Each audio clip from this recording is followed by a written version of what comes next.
मयंक अग्रवाल को हो गया है कंकशन और पहले टेस्ट मैच से रूल आउट हो चुके हैं। अब उनकी जगह कौन करेगा ओपन? अभिमन्यु ईश्वरन एक विकल्प है, Cheteshwar Pujara, Hanuma Vihari, KL Rahul.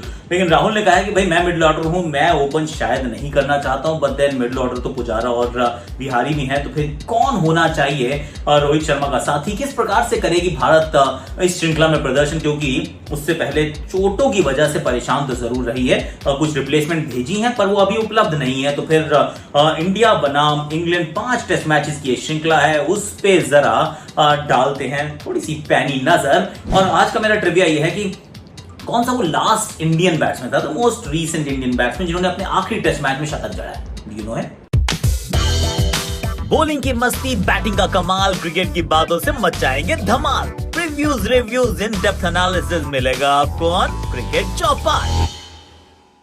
Betway cricket Chaupal in association with Castrol Active में आपका बहुत बहुत स्वागत है। Of course Castrol active is back, मतलब 3x match protector is also back. We are going to talk a lot about कि भाई किस प्रकार से अब ये सीरीज जो है, श्रृंखला, इसको हम वैसे थोड़ा फाइनल फ्रंटियर भी कह रहे हैं। वो इसलिए कह रहे हैं क्योंकि ऑस्ट्रेलिया में आप ऑलरेडी अच्छा कर चुके हो। एक ऐसी टीम जहां पर एक बार नहीं आपने 2-2 बार हराया, उसको तो मतलब मेरे लिहाज में, मेरे दृष्टिकोण से it is almost as good as winning a world cup. I mean Australia में जाके ऑस्ट्रेलिया को 2 बार कौन हरा सकता है? मतलब हम तो भारत से तो बहुत ही कम ऐसी उम्मीद रखी जाती थी, पर मैं तो कह रहा हूं विश्व में भी ऐसी कोई टीम होगी नहीं जो ये कर सके। अभी मादा रखती हो कि ये 2 बार जाएंगे और दोनों बार हरा देंगे।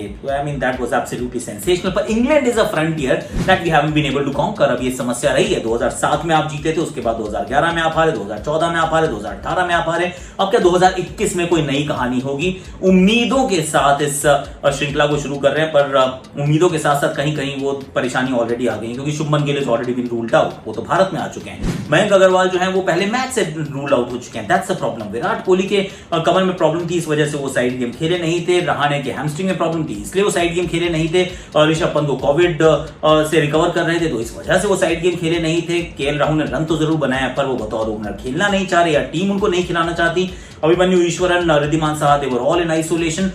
समस्याएं तो काफी हैं। हालांकि अगर वैसे सोचे तो इससे बढ़िया मौका हो नहीं सकता था ना, कि आप तो मतलब जून से बैठे हैं वहां पर। वो शुरुआत में पहले आपने वर्ल्ड टीसी खेली, उसका पूरा जुलाई भी निकल गया, फिर आप अगस्त में खेलते हैं, तो इन परिस्थितियों को आप समझ जाएंगे, ऐसी आपकी उम्मीद जरूर रहती है। लेकिन India has been dealt some serious blows even before a ball is bowled. That's a fact. वो सामने वाली टीम के साथ भी है, दैट्स आल्सो ट्रू ना, क्योंकि बेन स्टोक्स जैसे खिलाड़ी को अगर आप गंवा देते हैं तो फिर आपको पता है कि यार थोड़ा सा तो बैकफुट पे चली गई है सामने वाली टीम, क्योंकि वो वैसे भी इतनी स्ट्रॉन्ग यूनिट नहीं है। दैट ऑल राइट, अपनी कंडीशन में अच्छा खेलेंगे, पर इतनी स्ट्रॉन्ग नहीं है। That's what we all know. तो अब जरा पहले बेटवे माय प्रेडिक्शंस में चल लेते हैं कि क्या हो सकता है। मेरी 4 predictions for the series. I am now talking about the series. कल करेंगे मैच का प्रीव्यू, लेकिन आज जरा सीरीज का प्रीव्यू करते हैं कि सीरीज से क्या उम्मीद करेंगे। 5 टेस्ट मैचेस, नॉटिंघम में पहला मैच होगा, 4 अगस्त को शुरू होगा, और उसके बाद 14 सितंबर को आखिरी दिन होगा इस टेस्ट श्रृंखला का। 5 टेस्ट मैचेस की WTC में एकमात्र सीरीज है, नहीं 2 सीरीज होती है, एक और एक एशेज। इसके अलावा कोई 5 टेस्ट मैचेस की सीरीज WTC में होगी नहीं। एक नए WTC के साइकिल की शुरुआत हो रही है। जीतने पे आपको 12 अंक मिलेंगे, ड्रॉ पे आपको 6-6 अंक मिल जाएंगे, और अगर टाई रहता है तो 6-6 अंक मिलेंगे, और अगर आप हार जाते हैं ऑफकोर्स 0, और ड्रॉ पे और भी कम अंक। तो कुछ तरीके से, इस तरीके से नया जो आई है जो पॉइंट सिस्टम है। पर अंत में क्या होगा, सीरीज के पॉइंट नहीं, अब कि आपका परसेंटेज पॉइंट्स काउंट होंगे, क्योंकि हर मैच जो आप जीतेंगे, 5 मैच की श्रृंखला है, तो 20% हर उसको मैच को माना जाएगा। जितने मैच आप जीतेंगे उसके अनुसार आपके परसेंटेज पॉइंट्स लगाए जाएंगे। आजकल लगता है बोर्ड का एग्जाम हो गया, पर Betway my predictions, I am actually going with 4। मुझे सबसे पहली बात तो ये लगती है कि रोहित शर्मा के लिए बहुत अच्छी सीरीज रहेगी। It will be a good series for Rohit Sharma. Number 2, Ravindra Jadeja to make an impact. Second half of the English summer, I am expecting Sir Jadeja to shine.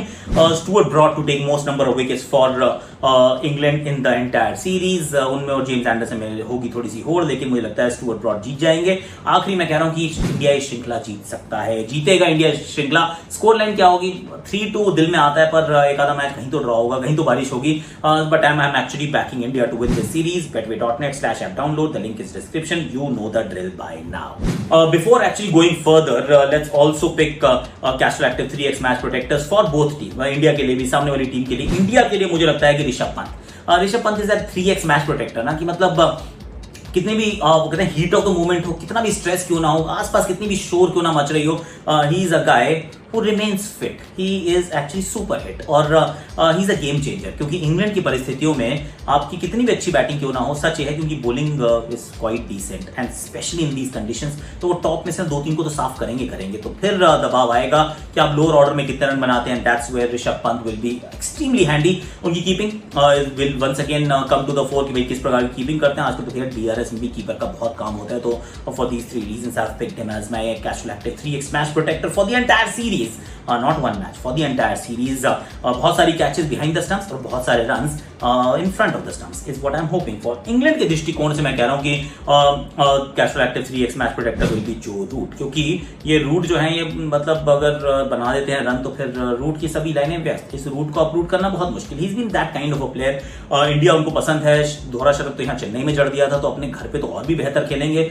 और खिलाड़ी बहुत कमाल का यार. पिछली बार जब हम गए थे ना और थोड़ा सा 50-50 चल रहा था फॉर्म, क्योंकि अपनी पोजीशन को लेकर थोड़े परेशान थे, अपने आप को डिमोट कर रहे थे, पर ऐसा इस बार मुझे बिल्कुल नहीं लगता कि होने वाला है. So I do feel that Joe Root will score runs and he will be there Castrol active 3x match protector.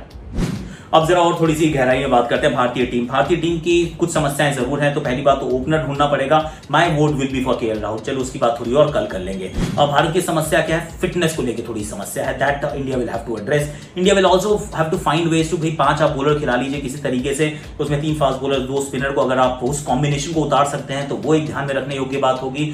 बड़े खिलाड़ियों की तरफ एक बार फिर नजर रहेगी कि जो मोमेंट्स है ना, मोमेंट्स आते हैं, मोमेंट्स हर बार जब हम इंग्लैंड जाते हैं मोमेंट्स आते हैं, उन मोमेंट्स को सीज करना होगा, उनको पकड़ना होगा और आगे की तरफ निकलना होगा. और इस बार मैं उम्मीद कर रहा हूं कि रोहित शर्मा के बल्ले से मैं रन्स की और मैच चेंजिंग पारियों की उम्मीद कर रहा हूं. और यही मैं ऋषभ पंत से, विराट कोहली से भी उम्मीद कर रहा हूं. There are 2 issues, areas of concern. Pujara का WTC form, he is a gun player, मतलब टेस्ट मैचेस में उनका बहुत महत्व है, पर 28 का औसत है यार 18 टेस्ट मैचेस में. 18 मतलब 30-35 इनिंग्स हो गई थी. बहुत लंबा अरसा रहा जबकि वो टेस्ट शतक नहीं बना है. He is India's very important player, लेकिन रन्स नहीं बने. Same can be said about Rahane. जब आप उनकी इंग्लैंड की बात करते हैं तो उतने रन उन्होंने इंग्लैंड में नहीं बनाया. हालांकि वो लॉर्ड्स का शतक याद है मुझे, बहुत खूबसूरत शतक था. एक शतक पिछले दौरे पर पुजारा ने भी बनाया था, पर ये दोनों ना रन बनाने पड़ेंगे अगर भारत को 5 बैट्समैन या 5 बॉलर के साथ उतरना है. 5 bowler batsman plus Rishabh Pant and 5 bowler के लिए पुजारा और रहाणे का फॉर्म भारत के लिए बहुत क्रिटिकल होगा. अब सामने वाली अगर गेंदबाजी मुझे लगता है हम ठीक करेंगे. I am not worried at all. We will be picking 20 wickets as we been doing throughout. England के दृष्टिकोण से देखता हूं तो इनके पास फास्ट बॉलर्स बहुत सारे हैं, चाहे वो जेम्स एंडरसन हो, स्टुअर्ट ब्रॉड हो, मतलब इन्होंने लगातार विकेटें चटकाई हैं. या भारत में भी देखेंगे तो जोफ्रा बेशक रूल आउट हो गया, कोई फर्क नहीं पड़ता. They are not going to miss Jofra. They have bowlers, they have plenty of bowlers. Fast bowling options इनके पास. मार्क वुड भी हैं, वो मुझे बड़े अच्छे लगते हैं.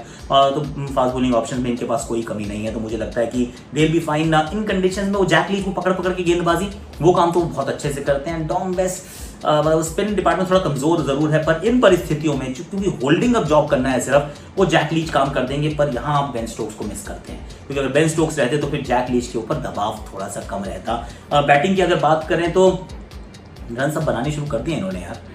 हसीब अमीद का भी आ गया भाई, उन्होंने हमारे साथ भी रन बनाए थे. You remember he came to India, उसके बाद just disappeared. Now is back in on the scene. फिर बर्न्स आते हैं, बर्न्स भी अच्छा खेलने लग रहे हैं भाई, रन बनाने. जैक क्रॉली मुझे बहुत अच्छे लगते हैं. ओली पोप मुझे बहुत अच्छे लगते हैं. Ben Foakes wicket keeper batsman मुझे बहुत अच्छे लगते हैं. और डैन लॉरेंस मुझे वो खिलाड़ी बहुत अच्छा लगता है. तो यहाँ पोटेंशियल तो बहुत है.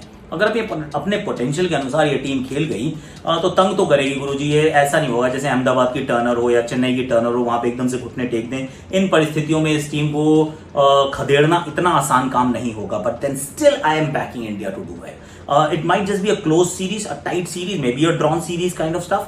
पर कुल में मिला के मतलब मुझे तो बहुत उम्मीद है कि अगर इंडिया अपने पोटेंशियल पे खेलती है तो इस इंग्लैंड टीम को आप घर पे दाब सकते हैं, मतलब दबा सकते हैं, दबोच सकते हैं और मुकाबले आप लगातार जीत भी सकते हैं. तो with that thought I am just hoping कि सब अच्छे से हो. अब आप भी आइएगा, देखिए अब तो वॉच अलॉन्ग आ रहा है. वॉच अलॉन्ग के अंदर अपने पास इरफान पठान जी हैं, हमारे पास दीपदास गुप्ता जी, हमारे आरपी सिंह, हमारे प्रज्ञा मोचा, हमारे संजय बांगर है, अंजुम चोपड़ा है, Jamie Alter. I mean there is a lot that's happening. और फर्स्ट शो में आ रहे हैं Shoaib Akhtar, I mean second day Varun Chakravarthy, third day Dinesh Karthik, fourth day Yuzi Chahal और a lot more is going to happen. तो फिर इस चैनल को like share subscribe comment notification घंटी एंड सब्सक्राइब कर लेना, क्योंकि अगर सब्सक्राइब नहीं करोगे तो फिर आप कॉन्टेस्ट का हिस्सा नहीं ले पाओगे। सब्सक्राइब करोगे तभी कमेंट कर पाओगे, कमेंट करोगे तो आप कॉन्टेस्ट का हिस्सा लोगे और हर दिन there is a giveaway. Every single day noise maker contest is coming back, और हर कॉन्टेस्ट विनर को रोज हम एक नॉइज मेकर विनर बनाने वाले हैं। तो भाई देखिए, अगर सब्सक्राइब करेंगे तो कमेंट करेंगे and then you might actually stand a chance to win. और मैंने जब आपसे ट्रिविया पूछा था, जरा उसकी बात भी कर लेते हैं कि कौन से वो आखिरी बल्लेबाज थे भारत के लिए जिन्होंने अंतिम टेस्ट मैच में शतक जड़ा था। नाम है मोहम्मद अजहरुद्दीन। 102 रन 170 गेंदों में India versus south Africa, Bengaluru में यह मुकाबला था 2 मार्च 2000 में। आखिरी टेस्ट मैच में अपना शतक बनाने वाले latest last Indian batsman to do so is Mohammad Azharuddin. आपको आइडिया था इसका? नहीं था ना? See that's why cricket Chaupal is a fantastic place to be. Betway presents cricket Chaupal in association with Castrol active is back. अब आप कल मिलते हैं, कल फिर मैच का प्रीव्यू करेंगे और अपने दोस्तों को साथ ले आऊंगा कल एक्चुअली मैं, कि उनसे भी थोड़ी सी गुफ्तगू कर लेंगे भाई क्या करने वाले हैं। But just to keep watching this space, this is important.